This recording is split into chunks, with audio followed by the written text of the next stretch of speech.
next to me is a 2003 BMW X3. And for what this thing is, a 21-year-old used German SUV, it's pretty solid. Now, the first thing I want to talk about is the door situation. Now, on most German cars, it's pretty common that the door handles go up, which is nothing special, but the quality on these doors is exceptional. Just the closing and the opening is just really, really, really solid. So this is a 2003, but these interiors have aged all right. You can see that it has the climate control vents, it has heated seats. This one even has a heated steering wheel. The shift knob, just pretty standard. The leather in here is actually really nice though. The handbrake has a super nice leather stitching pattern on it. All the leather in here it's really comfortable. It doesn't wear that much actually. It's a 21-year-old car again, and just the bolstering is just great. Like, everything is held up really, really nice over the years. So for the driving position of being in an SUV, you would think it's just kind of high up and it's kind of clunky and the visibility is not great, but that's just not true for this car. It's extremely reasonable to get in and out. The ride position for like spirited driving is actually pretty good. The visibility is great, and it's a real pleasure to be in the cockpit. Like, you really feel like you're in charge, you're in command. The driving position, you just feel like you could take on the road in this thing, and it feels like it's built for you, and it's not built just to be bought and sold. And it's just it's unique, the driving experience. So as for interior room, it's not the best that you would expect from an SUV. However, again, with the quality, the door handles here on all four doors are real wood, and they kind of curve with like a slight angle to them. That's kind of the theme of this car. You'll see it around in everything. Everything kind of has a little curve to it, like the doors and the panels and like the roof and the dash, and everything just has a little bit of a accentuated curve to it. And I think that's pretty cool. I think it was their attempt at making it more modernized back in 2003, and it's honestly held up pretty well. You get the standard stuff, you get a center console that comes down, and the entire headrest comes down with it in the middle. As you pull this up, just standard space. Again, the quality on this is just super nice, and it's solid. Everything about here is solid. You get a cigarette lighter and an aux port, it looks like back here, as well as these nets, and yeah, the space is pretty solid. As far as trunk space goes, it's pretty reasonable back here. I can crawl in, and there's quite a lot of space. You could fit a massive TV, like a couple of dogs back here with the back seats up. Of course, you see them folded down. It's very, very practical back here, and about what you would expect from an SUV.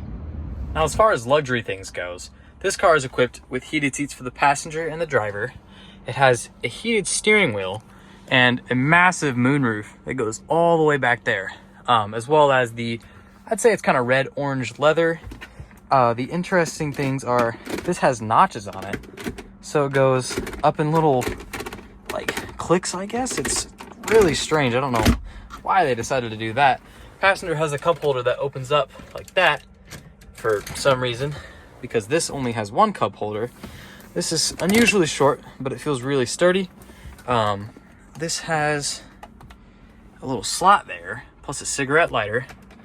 This goes down and up, and that's kind of the theme. There's just a lot of hidey holes and a lot of random stuff to put random stuff in. So one of the most important things about BMWs, of course, is their engines, right? Everyone knows them for their, super powerful, somewhat unreliable engines. That is not true in this case, kind of for both. It is a 3-liter inline-6 that is extremely reliable, but it has around 231 horsepower and 227 foot-pounds of torque to an all-wheel drive drivetrain. And it is very capable on the road. It gets kind of all right gas mileage, but I do want to stress on the reliability. These things are super rock solid. And as far as like sportiness goes, it is an SUV, so you can't really expect that much. It does have a nice metal sway bar here, and the engine bay is just kind of put together, kind of complete. I wouldn't want to work on it, but I'm sure it's not actually that bad to work on. Now, as far as styling goes, there is an elephant in the room. Yes, it's ugly, and it's a little controversial for it being this ugly. Some people like it. I, for one, am not a huge fan of the kind of just accented headlights and I like the grill size compared to what they do nowadays with their grill size, which is like way bigger. It's not hideous though. They have made worse, uglier cars in my opinion. And you know, for the price you pay, picking up one of these used, it's a really solid car still. Again, with quality. Now, because it's an inline-6 made by BMW, you would expect some type of exhaust note, and driving it, it's not too bad. But for a start, we'll see.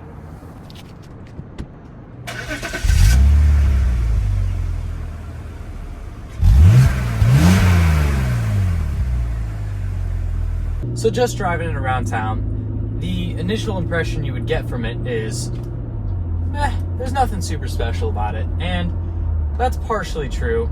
It does have a manual mode that's like a sport mode, and from that you'll notice that it is a 5-speed transmission and it's not a 6-speed. So with that, you know, comes the reduced fuel economy and it's a little bit clunkier. However, it is pretty smooth. The main issue I have with it is the ride quality. Now, if you watch the Top Gear review of this car, they make sure that there's an emphasis on kind of hating on the ride quality, and I don't believe it to be that bad, but it is something to be talked about. It's not great. The suspension is kind of harsh, and for the trade-off that you get of it being an SUV that has harsh suspension, the handling is just not up to where it needs to be in order to justify that. As far as power goes, it's a pretty smooth power delivery. I don't see a sport mode anywhere besides the manual mode. But it's even, you know, it's enough to pass people. It is a 2003, so you have to be somewhat graceful. But yeah, it's quick to react. The throttle's snappy. Like, I'll put my foot down now, and then yeah, I mean, you don't really feel it, but it's pretty good. Power delivery is smooth, and you know, besides the ride quality, this is a really, really solid car.